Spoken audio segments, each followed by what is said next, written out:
So when it comes to identifying which cam you have or which cam you're using, because they all kind of look the same at first glance, what we've done is we have markings on the top here on this section of the cone-shaped section of the cam.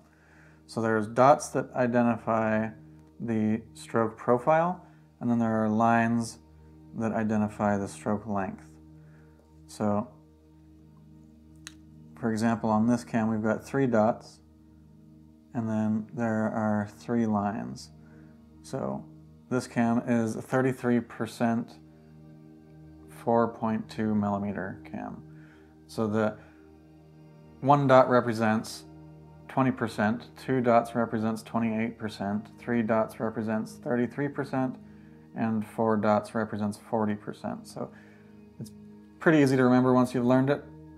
The 1 and the 2 are the ones you got to remember really, because 3 and 4 are 33, 40, so it's kind of easy to remember those. And then the lines, 1 line is short or 2.75, 2 lines is the medium length, which is 3.6, and 3 lines is the longest, which is 4.2. So that's how you would identify the cams. There's also, in every machine, you get a quick start guide. On the bottom right corner of that guide is a cam identification key in case you forget.